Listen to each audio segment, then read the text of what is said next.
अब हम 24वां अध्याय पढ़ने जा रहे हैं। जय गुरु जी, शुक्राना गुरु जी। पार्वती के विवाह के लिए देवताओं का शिव जी के पास जाकर उनकी प्रार्थना करना। ब्रह्मा जी बोले, हे नारद, जब इस प्रकार हम लोगों ने उन माता पिता स्वरूप ईश्वर शंभु की स्तुति की तो सर्वज्ञ शंकर जी शनि शनि समाधि से जागृत हो बोले, हे हरि, ब्रह्मा आदि देवता, तुम लोग मेरे पास किस लिए आए हो? इसका कारण कहो। यह सुन सब देवता प्रसन्न हो गए, विष्णु का मुंह देखने लगे। तब विष्णु जी ने तारकासुर के उपद्रव की बात कहकर उन सब देवताओं को कष्ट पहुंचाना आदि कहकर उद्धार करने की बात कही और कहा, यह तभी हो सकता है जब आप दाहिने हाथ से गिरिजा का पाणी ग्रहण करेंगे। वह महाभगवती पार्वती आपके लिए कठिन तप कर रही हैं। यह सुन शिवजी प्रसन्न से कहा, अच्छा, मैं आप सबके कार्य के लिए गिरिजा देवी से स्वीकार करूंगा। सब काम होंगे। दुर्गा जी पाणी ग्रहण होने से फिर महादेव को जीवित करवाएंगी। देवताओं के हित के लिए तो मैंने कामदेव को भस्म कर दिया था, अब वह महत्व कार्य होगा। आप लोग हट ना करें, तब से क्या नहीं हो जाता। आप लोग भी जाकर कठिन तपस्या कीजिए। काम रहित तपस्या ही सफलता प्राप्त कराती है। काम ही नरक का द्वार है। काम से क्रोध, क्रोध से मोह और मोह से तप का नाश होता है। ध्वज महादेव जी देवताओं से ऐसा कहकर फिर समाधि लगा लिए। उनका ध्यान वस्तित हुआ। देखा इंद्र आदि देवता नंदिकेश्वर ने कहा, हे, आप तो शंकर जी का गढ़ सर्वज्ञाता है, पवित्र सेवक हैं। आप सबकी शरण में हैं, हम आपकी सबकी शरण में हैं। हमें वह उपाय बताइए कि किस प्रकार शंकर जी प्रसन्न हो सकते हैं।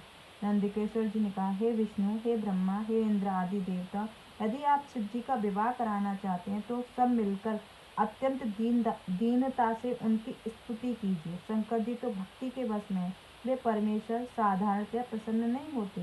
यदि ऐसा ना करो तो मैं शीघ्र ही यहाँ से चले जाओ। देवताओं ने कहा, ऐसा ही करेंगे। सब प्रेम से शिव जी की स्तुति करने लगे। फिर उनकी दीनता इतनी बड़ी कि वे प्रेम व्याकुल होने लगे।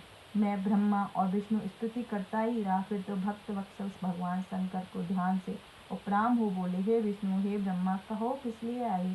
इस पर विष्णु जी ने कहा, हे महिषासन, आप ही सबके ईश्वर अंतर्यामी हैं, फिर मुझसे क्या पूछते हैं? ऐसा क्या है जो आप न जानते हैं? फिर सुनिए, पार्वती जी ने आप ही के लिए गिरिराज को जन्म लिया है। उनमें आपसे जो पुत्र होगा वह तारक को मारेगा, क्योंकि ब्रह्मा जी के वर के कारण वह किसी यज्ञ नहीं कर सकता।